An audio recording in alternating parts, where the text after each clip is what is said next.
He tried to break me, but leaving was my first step toward full healing and a new life. My name is Anna Williams. I'm 35 years old, and I'm the mother of two incredible girls. My eldest, Sophie Williams, is 8, and my youngest, Mia Williams, is 5. They are my greatest pride, the reason I wake up every day. If you had seen me a few years ago, you'd probably think my life was perfect. I had a husband, a beautiful house, 2 healthy daughters, and a stable job. But like so many other women, I learned the hard way that things aren't always what they seem. Mark Mitchell, my ex-husband, is 38, and when we met, he seemed like the man of my dreams. He worked as a project manager and was always very dedicated to his career. When we got married, I was 28, and I felt like the luckiest woman in the world. He was ambitious, charismatic, and made me feel loved. Our first years of marriage were wonderful.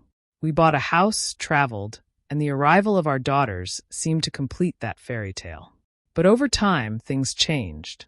It didn't happen overnight, but little by little, small signs began to appear. Mark had always had a strong personality, but that intensified after we had our daughters.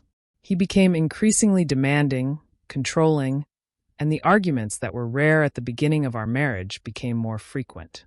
At first, I thought it was just the stress of work, something we all go through. I thought he just needed time to adjust to the responsibilities of being a husband and father. My daughters, who had always been so happy, started to withdraw. Sophie, the eldest, was more sensitive and seemed to notice the tension in the air whenever Mark came home angry. Mia, though younger, also began to pick up on it, albeit in more subtle ways. I tried to protect them from everything, making up stories, taking them to play outside, so they wouldn't be exposed to our arguments. But no matter how hard I tried, I knew they could sense what was going on. The disagreements grew. Mark complained about small things, like dinner not being ready when he got home, or the house not being exactly how he wanted it. I found myself walking on eggshells, trying to avoid any reason for an argument. I got to the point where I would plan every detail of the day, just to prevent a confrontation. But no matter how much I tried, nothing seemed to be enough. It was one ordinary night when I realized just how far things had gone. I was making dinner while Sophie and Mia played in the living room. Mark came home early from work, which was unusual. He walked into the kitchen with a heavy expression, and I already knew something was wrong. I greeted him, but he responded coldly, looking with disdain at the pot on the stove. "What is this?" he asked, pointing to the dinner. "It's what we had available in the fridge," I replied, trying to stay calm. "The girls love this dish." But he wasn't interested in explanations. He started criticizing what I had made, the way I was managing the house, and before I realized it, he was raising his voice.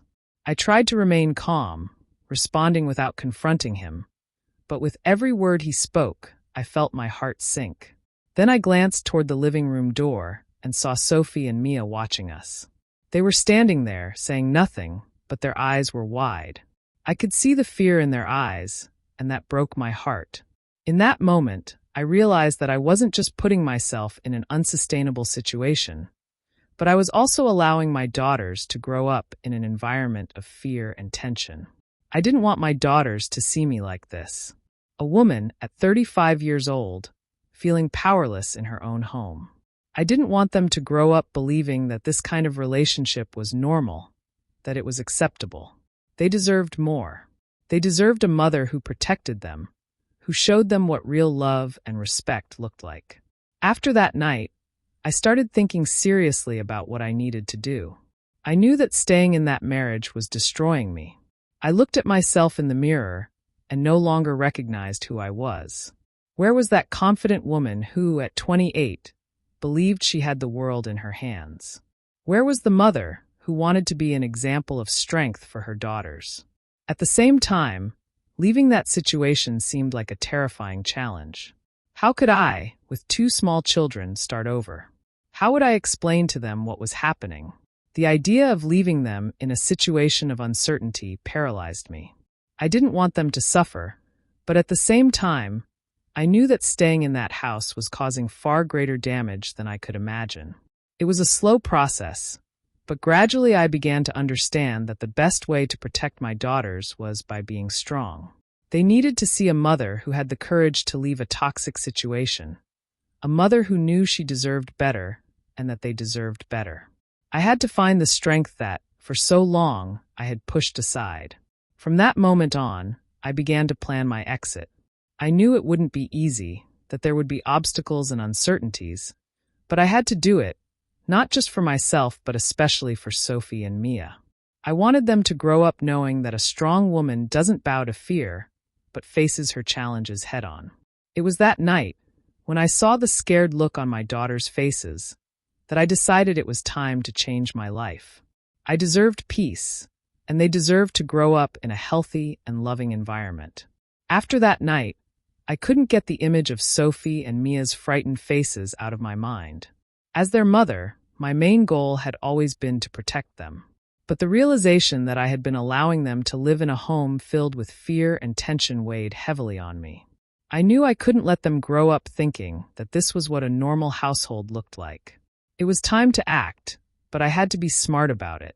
In the days that followed, I tried to keep things as normal as possible for the girls, but I could feel the shift. Mark, in his usual way, seemed to ignore the fact that our marriage was falling apart. He continued his routine as if nothing had happened. He worked late, came home distant, and barely acknowledged the tension in the air. For him, I was just supposed to accept it, to pretend everything was fine. But I couldn't keep pretending anymore. Sophie, my oldest, was especially perceptive. At 8 years old, she was mature for her age and always had a way of picking up on emotions around her. She started asking more questions. "Mommy, are you okay?" Or "Why is Daddy so angry?" It broke my heart every time. Mia, who was younger and more carefree, didn't ask as many questions, but she became quieter, more hesitant, almost as if she was afraid to disturb the fragile balance in the house. One afternoon, after picking the girls up from school, I decided to take them to the park. It had been a particularly rough week, and I wanted to give them a moment of joy, away from the tension that had taken over our home. As they played on the swings and laughed with each other, I sat on a bench, watching them closely. It hit me then, this was what they deserved. These moments of pure happiness, freedom, and peace. But how often did they get to experience that within the walls of our home? More often than not, they were tiptoeing around, unsure of what mood their father would be in, or how he would react to something as simple as a toy left out of place. This wasn't the childhood I had imagined for them. After our time at the park, we stopped for ice cream. Sophie, in her typical fashion, sat across from me, her big brown eyes studying me carefully. "Mom, why don't we go to the park more often?" she asked, licking her ice cream cone. I smiled, trying to mask the sadness that lingered just beneath the surface. "We'll start going more, I promise." She nodded but continued to look at me with a seriousness that made me realize just how much she understood. "Are you and Dad okay?" she asked, her voice small but steady. I wasn't prepared for the question. I took a deep breath, trying to decide how much to tell her. She was still so young, and I didn't want to burden her with adult problems. But I also didn't want to lie. "Things have been a little hard between your dad and me," I admitted. "But no matter what happens, I want you to know that I love you and Mia more than anything in the world." Sophie nodded, looking thoughtful for a moment. "It's just that. Dad seems mad a lot, and you're always sad." Her words pierced me. Children, no matter how young, always notice more than we give them credit for. I reached across the table and took her hand, giving it a gentle squeeze. "You don't have to worry about anything, sweetheart," I said softly. "I'm going to make sure everything is okay." That night, after the girls had gone to bed, I sat in the living room, trying to come up with a plan. I knew I couldn't leave without preparing. I had to think of where we would go, how I would support the girls on my own, and how to ensure that they would feel safe during such a major transition. I also knew that leaving would mean facing Mark's anger, something I had spent years trying to avoid. But I was no longer willing to put my fear of his reactions above the well-being of my daughters. The time had come to stop hiding behind excuses. They needed a home where they could laugh without hesitation, where they didn't have to wonder whether their father would explode in anger over something trivial. They deserved better, and I was determined to give that to them.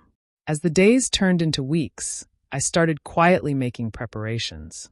I looked into housing options, started saving money where I could, and spoke to a close friend about what I was going through.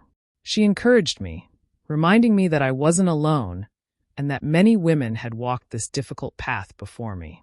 It gave me strength, knowing that others had survived this and had come out stronger. One evening, after the girls had gone to bed, I sat in the living room, thinking about the future. Mark was still at work, and the house was unusually quiet. I looked around, realizing that this place, which had once been filled with love and hope, had turned into a cage. It wasn't a home anymore. It was a place of survival, and I didn't want that for myself or for Sophie and Mia. When Mark came home that night, I told him I wanted to talk. He looked at me, sensing the seriousness in my voice. "What is it?" he asked, his tone already laced with impatience. "I've been thinking," I started, trying to keep my voice steady, "about our marriage, about the girls, about how things have been." He stared at me silent, waiting for me to continue. "I can't keep living like this," I said quietly. "The girls can't keep living like this. They deserve better." Mark's expression darkened. "What are you saying, Anna?" "I'm saying I want to separate," I said, my voice firmer now. "I want to take the girls and leave." There it was, the words I had been holding in for so long, finally out in the open. Mark's face twisted in anger, and I braced myself for the storm that was coming. But this time I wasn't afraid. I had made my decision, and nothing he could say or do would change that. I was doing this for my daughters, for their future, and for my own peace of mind. And no matter what happened next, I knew I had the strength to see it through. After that conversation with Mark, everything changed. The moment the words left my mouth, "I want to separate," it felt like the ground shifted beneath us. His reaction was immediate, as I had feared. His face contorted with anger, and his voice, normally controlled and calculated, became sharp, almost venomous. "You're not taking my daughters away from me," he spat, his fists clenching at his sides. "You think you can just leave? You can't. This is their home." His words hit me like a wave, but I stood firm. I had prepared myself for this reaction. I knew it wouldn't be easy, but I had made up my mind. There was no turning back now. For too long, I had allowed fear to guide my actions, but I wouldn't let that happen anymore. Not when it came to Sophie and Mia. "Mark, this isn't about taking them from you. It's about giving them a chance to live in a healthy environment," I said, trying to keep my voice calm. "They're growing up in a home full of anger and tension. That's not what I want for them." His eyes narrowed, his voice becoming colder. "So this is all my fault, huh? You're the perfect mother, and I'm the problem." I shook my head. "This isn't about blame. It's about our daughters and what's best for them. We're not happy, Mark. They see that. They feel it." For a moment, he just stared at me, his jaw clenched tightly. I could tell he was calculating his next move, searching for something to say that would make me back down. But I wasn't going to. Not this time. "If you leave, Anna," he said slowly, his voice laced with menace, "you'll regret it. I'll make sure of that." I knew Mark well enough to understand the weight of those words. He was trying to intimidate me, to make me doubt my decision. And while fear bubbled in my chest, I forced myself to stand tall. I couldn't let him manipulate me anymore. Not when so much was at stake. "I don't want to fight," I said quietly. "I want what's best for the girls. I want us to find a solution that works for them." He didn't respond, just turned away and stormed out of the house, slamming the door behind him. The loud bang echoed through the empty hallway, and for a moment, the silence was deafening. I stood there, trembling, my heart racing.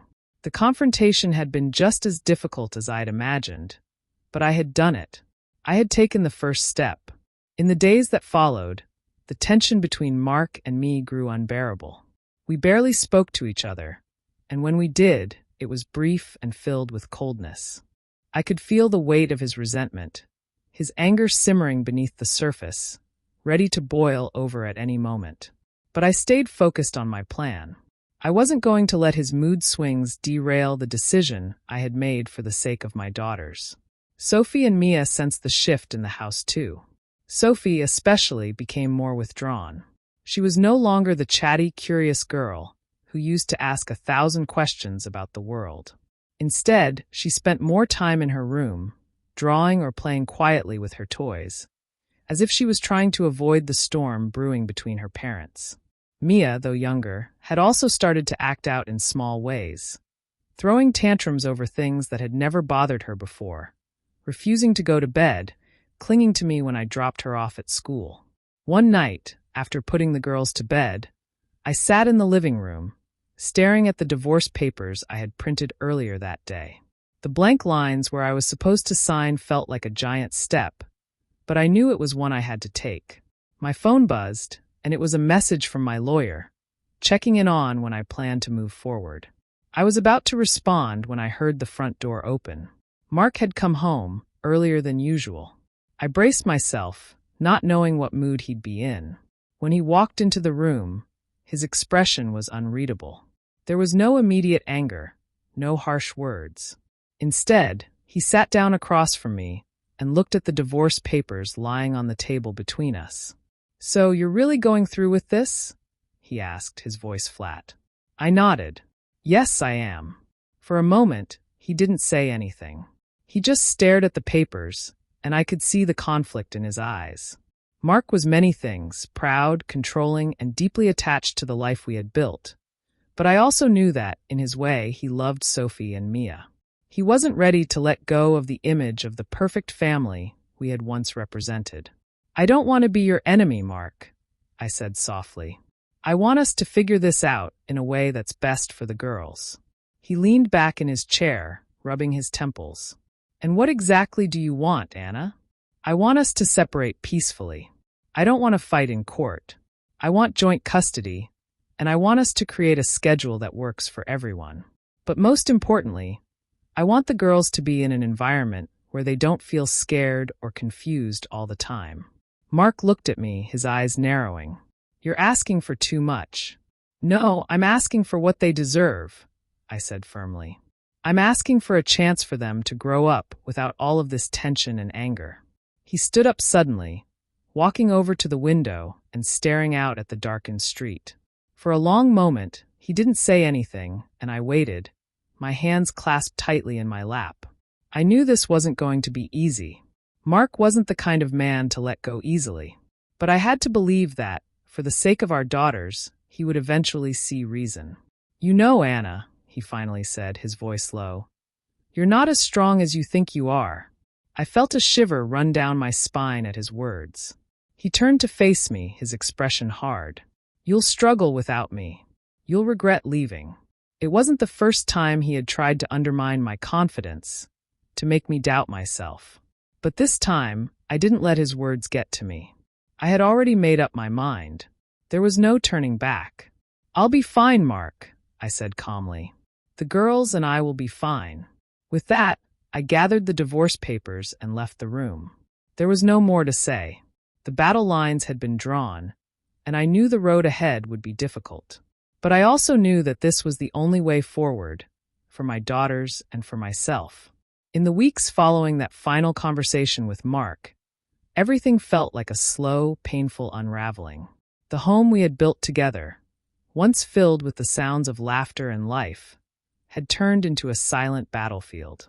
The tension between us was palpable, and even Sophie and Mia, though young, could sense that something monumental was happening. Mark had stopped trying to negotiate with me, and though his coldness stung, it was also a relief. I had made it clear where I stood, and there was no going back. He spent more time away from the house, leaving me alone with the girls. In those moments of quiet, I found myself planning our future, imagining what life would be like without the constant cloud of anger and resentment hanging over us. But the girls were confused. Sophie, being 8, had started asking more direct questions. I had explained to her that her father and I were separating, but I could see in her eyes that she didn't fully understand what that meant.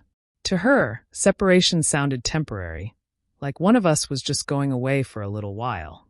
But I knew that once the divorce was final, nothing would ever be the same again. One night, as I was tucking her into bed, Sophie looked up at me with tears in her eyes.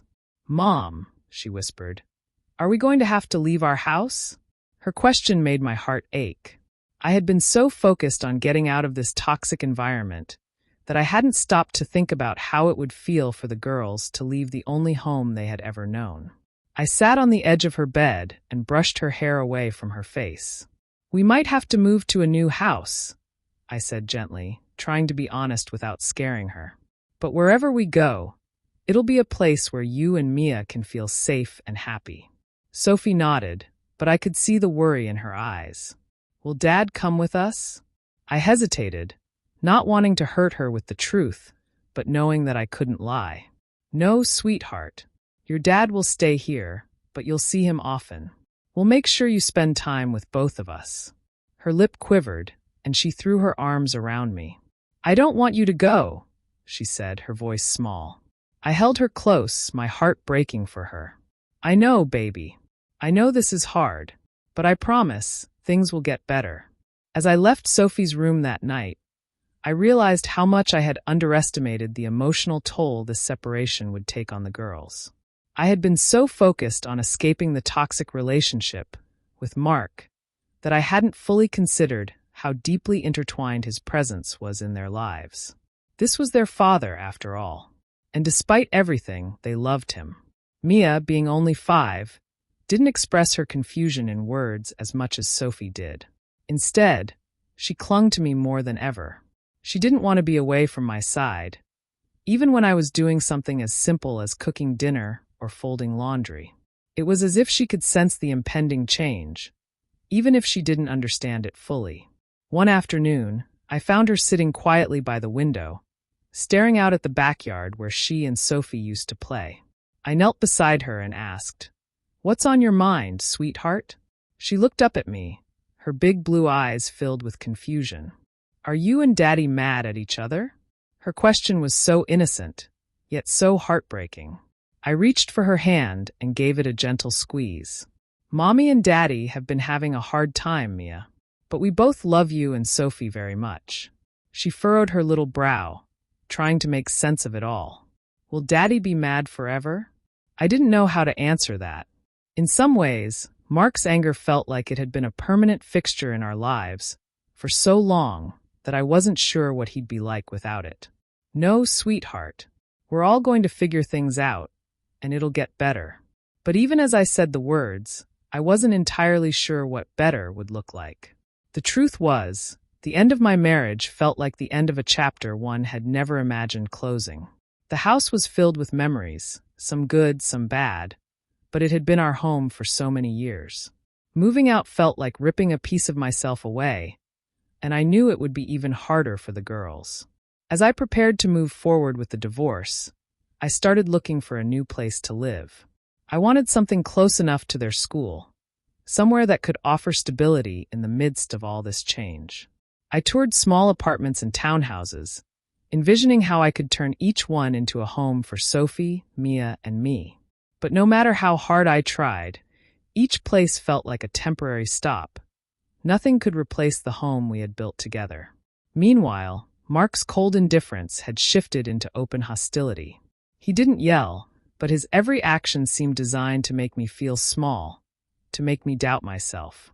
He would come home late without explanation, ignore me when I spoke to him, and leave his things scattered around the house like a reminder of the control he still held. But I had come too far to let his behavior shake me. I stayed focused on the end goal, creating a new life for myself and my daughters. Every time I doubted myself, I thought about Sophie's question. Are we going to have to leave our house? It wasn't just a physical house I was leaving behind. It was the emotional weight of years of anger and resentment. Finally, the day came when I signed the divorce papers. It felt surreal, sitting in the lawyer's office, holding a pen over the dotted line. Mark didn't come to the meeting. His lawyer handled everything on his behalf. The room was quiet, save for the sound of papers shuffling and pens scratching across the page.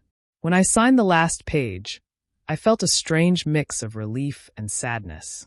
This was the official end of my marriage, the final chapter in a story I had once believed would last forever.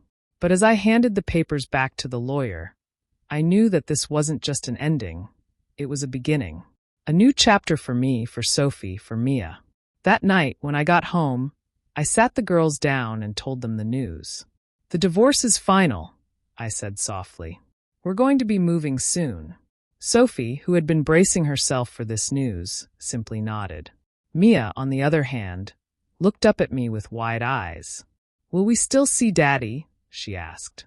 "Yes," I assured them both. "You'll still see him, and you'll always have both of us in your lives. But we're going to live in a new house, just the three of us." As I spoke, I realized how much I had prepared myself for this moment. I had thought about it endlessly, played it out in my mind so many times. But seeing the reality on my daughters' faces, their innocent confusion, their silent acceptance, was harder than I had imagined. Still, as I tucked them into bed that night, I felt a weight lift off my shoulders. The hardest part was over. We had taken the first steps toward a new beginning, and though the path ahead was uncertain, I knew that we would face it together. The weeks after the divorce were a whirlwind of change. Once the papers were signed and everything was finalized, it felt like I had stepped into a completely different life. The house, which had once been a symbol of everything I had built with Mark, now felt like a place I no longer belonged. Every room held memories, some painful, others bittersweet, but I knew it was time to leave them behind and start fresh. I found a small townhouse a few miles away, close enough that Sophie and Mia wouldn't have to change schools, but far enough that it felt like a new beginning. It was smaller than what we were used to, but as I walked through it for the first time with the girls, I could already envision turning it into our home. The walls were bare, the rooms echoed with emptiness, but it was ours. The day we moved in, Sophie and Mia were unusually quiet. They watched as movers carried boxes and furniture out of the only home they had ever known, their faces a mixture of curiosity and sadness. I couldn't blame them. Change is hard enough for adults to process, and I knew that for them. This move represented the finality of everything that had happened. The separation from their father. The end of the life they had grown up with. As we unpacked in our new home, I made an effort to keep things light, encouraging the girls to help me decorate their rooms. I let them choose their own bedspreads, pick out posters for the walls, and decide how they wanted to arrange their toys.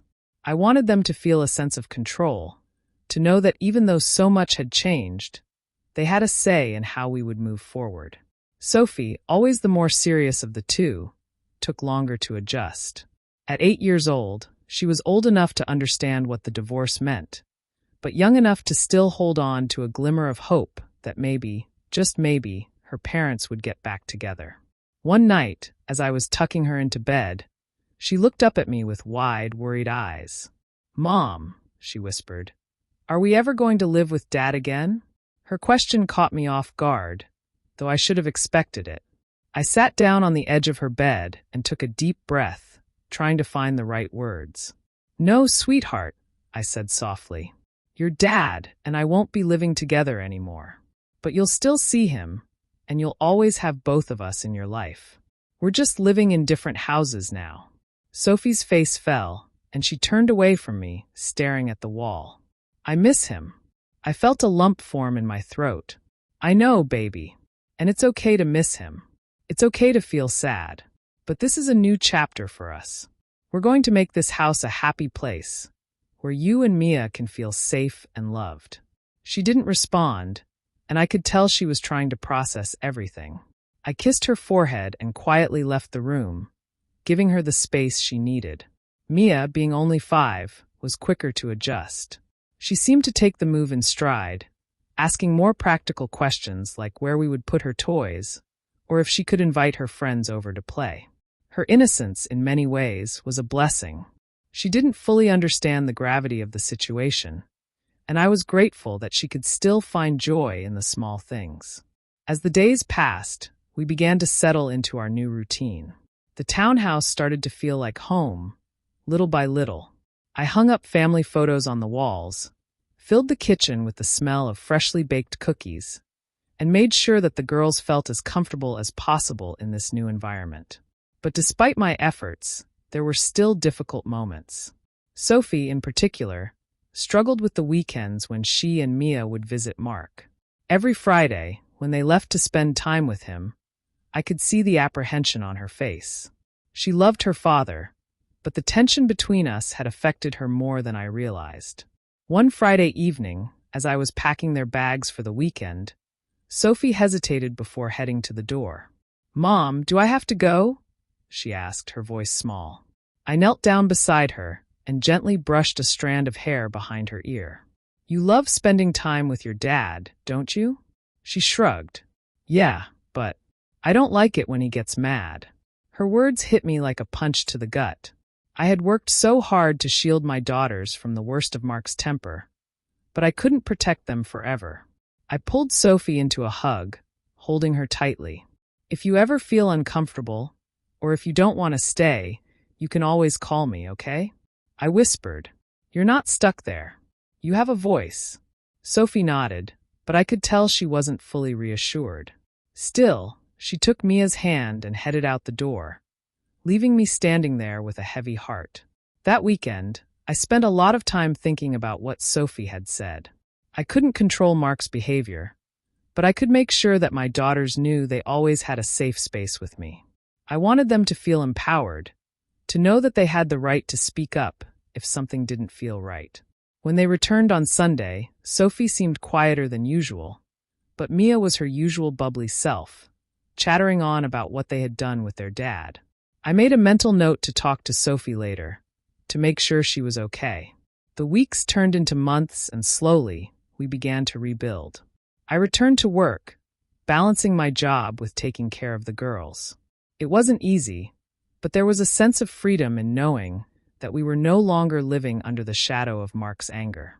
The townhouse became our sanctuary, a place where we could breathe, laugh, and heal. One evening, after the girls had gone to bed, I sat down on the couch with a glass of wine and allowed myself to reflect on everything that had happened. The past year had been a roller coaster of emotions: fear, sadness, relief, and now, something new. A sense of hope. I had survived one of the hardest chapters of my life, and while the journey wasn't over, I finally felt like I was moving forward. Sophie and Mia were my motivation. They had been through so much, and yet they were resilient. They were my reason for fighting, for pushing through the darkness and finding the light at the end of the tunnel. And as I sat there in the quiet of our new home, I realized that this was just the beginning of a new chapter, one filled with possibilities, with hope, and with the promise of a better future. We were finally starting to heal. As time passed, I began to feel a shift, a sense that life, despite all the turmoil, was slowly moving in the right direction. The townhouse became more than just a place to live. It became a home. Sophie and Mia settled into their new routines, and though there were still moments of sadness, we were building something new, something better. The change didn't happen overnight. Healing is a slow, often painful process, but every day brought with it a small victory. Whether it was hearing Sophie laugh genuinely for the first time in what felt like ages, or Mia confidently inviting friends over for playdates, these moments reassured me that we were on the right path. Our life wasn't perfect, but it was ours, and that was enough. The relationship with Mark, however, remained complicated. While I had hoped we could co-parent amicably, his resentment towards me lingered. He never outright lashed out at the girls, but I could see the strain in Sophie's eyes after weekends with him. Mia, being younger, was less aware, but Sophie understood more than I sometimes gave her credit for. One Saturday morning, as I was making breakfast, Sophie came into the kitchen and sat down quietly at the table. I could tell something was on her mind. "What's up, sweetie?" I asked, flipping pancakes on the stove. She hesitated for a moment, twirling a strand of her hair, then finally spoke. "Mom, I don't like it when Dad talks about you." I turned off the stove, giving her my full attention. What do you mean, Sophie? What does he say? She looked down, picking at the edge of the table. He just says stuff. Like, that you left him, and that it's your fault we don't live together anymore. Her words stung, but I tried not to let it show. I walked over to the table and sat beside her, taking her small hands in mine. Sophie, I said gently, your dad is hurting in his own way, but what happened between us wasn't your fault. And it wasn't all on me either. Sometimes two people can't stay together, even when they've tried their best. But that doesn't mean I don't care about your dad, and it doesn't mean I wanted to hurt him. She looked up at me, her eyes filled with uncertainty.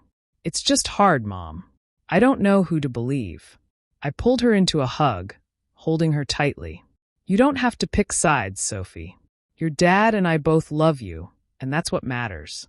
We may not be together, but we both want what's best for you and Mia. She nodded against my chest, and I could feel some of the tension in her little body relax. I wished I could shield her from all of this, but I knew that the only thing I could do was be there for her, to be honest, and to make sure she knew how much she was loved. As the weeks turned into months, I focused on rebuilding not just our lives, but my own sense of self. For so long, I had been wrapped up in my identity as Mark's wife, then as the mother trying to escape a bad marriage. Now I was learning to be Anna again, just Anna Williams, not tied to anyone else's expectations. I started taking small steps toward rediscovering myself. I enrolled in a painting class, something I had loved in my 20s, but had abandoned when life became too hectic. It felt strange at first to do something just for me, but as I lost myself in the colors and the canvas, I realized how much I had missed this part of myself. I also made a point of reconnecting with old friends, people I had unintentionally distanced myself from during my marriage. We would meet for coffee or dinner, and for the first time in a long while, I felt like I could talk about things other than my struggles. I was more than just the woman who had gone through a tough divorce. I was someone with dreams, with passions, with a future ahead of her. Sophie and Mia saw these changes too. I could see it in their eyes, especially Sophie's, as they watched me grow into this new version of myself. It was important to me that they saw their mother as someone strong, someone who had faced adversity and come out the other side. I wanted them to know that life, though difficult at times, always had the potential for new beginnings. As we settled into our new life, I began to notice how much lighter I felt. The weight of Mark's anger, which had once hung over me like a dark cloud, no longer controlled my every thought. I had my daughters, I had my own sense of purpose, and for the first time in years, I had hope. One evening, as I sat on the couch with Sophie and Mia curled up beside me, watching one of their favorite movies, I realized how far we had come. Our home was filled with laughter again, the kind of pure joy that had been missing for so long. We had found our way through the darkness, and though there were still challenges ahead, I knew we were strong enough to face them. The girls had adapted to the new normal in their own way. Sophie had become more vocal about her feelings, expressing herself in a way that made me proud. Mia, with her boundless energy and innocence, reminded me every day of the simple joys in life. Together, we had created something beautiful out of the wreckage of the past. As the movie played in the background, I glanced down at my daughters, their faces lit up by the flickering screen. I knew that there would be more difficult days ahead. Life was unpredictable, after all, but I also knew that we would get through them together. We had already survived the worst, and we had come out stronger because of it. And as I sat there, surrounded by love, I realized something important. This was the beginning of a new chapter, one where I wasn't defined by my past or my marriage. This was a story I was writing for myself, for Sophie, for Mia. It wasn't perfect, but it was ours, and that made it worth everything we had been through. No matter what the future held, I knew that I was finally free to live on my own terms. I had found my strength, my voice, and most importantly, my peace. This new beginning was just the start of the life we were meant to have. What we learn from the Bible about overcoming abuse and finding strength. The Bible offers powerful guidance and comfort for those facing difficult situations, including women who find themselves in abusive or unhealthy relationships. While it's easy to feel isolated and powerless in such circumstances, Scripture reminds us that God sees our pain, values us deeply, and calls us to live in freedom and dignity. From the perspective of a woman enduring emotional or physical abuse, the Bible teaches essential lessons about worth, justice, and the courage to seek a better life. First and foremost, the Bible emphasizes the intrinsic value of every person, created in the image of God. In Genesis 1:27, we read, "So God created mankind in his own image. In the image of God he created them. Male and female he created them." This truth affirms that women are not just secondary figures in a relationship, but are equal bearers of God's image, deserving of love, respect, and kindness. No one, including a spouse, has the right to diminish or devalue that worth. For a woman like Anna, who endured a relationship where she was controlled and demeaned, it's crucial to recognize that her worth is not dependent on the treatment she received. Instead, her identity is found in how God views her, as beloved, valued, and created with purpose. Matthew 10:29-31 assures us that we are of immense worth to God, stating, "Are not 2 sparrows sold for a penny? Yet not one of them will fall to the ground outside your Father's care. And even the very hairs of your head are all numbered. So don't be afraid. You are worth more than many sparrows." God's care for every detail of our lives reassures women that their suffering is not unnoticed and that they are precious in His eyes. In abusive situations, it can be easy for women to feel trapped or to believe that enduring suffering is their only option. However, the Bible does not condone oppression or abuse. In fact, God calls for justice for the oppressed and vulnerable. Psalm 82:3 urges, "Defend the weak and the fatherless. Uphold the cause of the poor and the oppressed." For women in harmful relationships, this is a reminder that God stands on the side of justice and expects those in positions of power to protect, not harm. Abuse of any kind, whether physical, emotional, or spiritual, is contrary to God's desire for His people. For a woman like Anna, who felt the weight of Mark's control and emotional manipulation, the Bible's teachings on justice offer hope. God does not intend for anyone to endure mistreatment indefinitely. Jesus himself, during his ministry, showed compassion to women who were marginalized, oppressed, or devalued by society. He spoke to women with dignity and offered them hope and healing. In the story of the woman caught in adultery in John 8:1-11, rather than condemning her, Jesus extends mercy, protecting her from her accusers. In the same way, Jesus calls women today to live free from the condemnation and shame placed upon them by others. The concept of freedom is central to the gospel. In Galatians 5:1, Paul writes, "It is for freedom that Christ has set us free. Stand firm, then, and do not let yourselves be burdened again by a yoke of slavery." While this verse speaks to spiritual freedom from sin, it also applies to situations where someone is being oppressed or held captive by harmful circumstances. A woman in an abusive relationship should not feel bound to stay because of fear or guilt. God calls us to live in freedom, and that includes freedom from abuse. Another critical lesson from the Bible is the importance of boundaries and the courage to make difficult decisions for the sake of personal well-being. Proverbs 4:23 teaches, "Above all else, guard your heart, for everything you do flows from it." This verse encourages women to protect their emotional and spiritual health, especially when it is under attack in a toxic relationship. God does not want anyone to remain in situations where their heart and soul are being crushed. In Anna's story, we see her journey toward realizing that her marriage, filled with emotional abuse and control, was damaging not just to her, but also to her daughters. The decision to leave was not taken lightly, but it was necessary for her to reclaim her dignity and ensure a healthy environment for her children. This is consistent with the biblical principle that we are called to protect our families and ourselves from harm. Forgiveness is often misunderstood in the context of abuse. While the Bible calls believers to forgive those who wrong them, Ephesians 4:32 reminds us to be kind and compassionate to one another, forgiving each other, just as in Christ God forgave you. However, forgiveness does not mean tolerating continued abuse. Forgiveness is a personal, spiritual act that frees the victim from the burden of hatred and bitterness, but it does not mean that reconciliation is always possible or wise.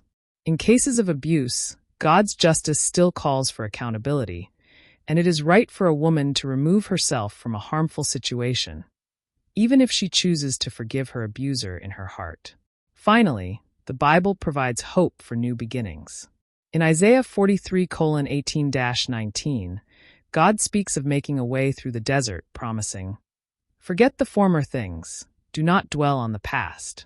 See, I am doing a new thing. Now it springs up. Do you not perceive it?" For women like Anna, who are leaving behind a painful chapter of their lives, this scripture is a reminder that God is always at work, creating new opportunities for healing, growth, and joy. The past does not define a woman's future, and God's plan for her life is filled with hope and restoration. In conclusion, the Bible offers a wealth of wisdom and support for women facing abuse and difficult relationships. It affirms their intrinsic worth, calls for justice on their behalf, and encourages them to seek freedom and healing. Women are not meant to endure suffering in silence. They are beloved daughters of God, created to live in peace, dignity, and joy. Just as Anna found the strength to leave and rebuild her life, so too can any woman find hope in the promises of God's Word.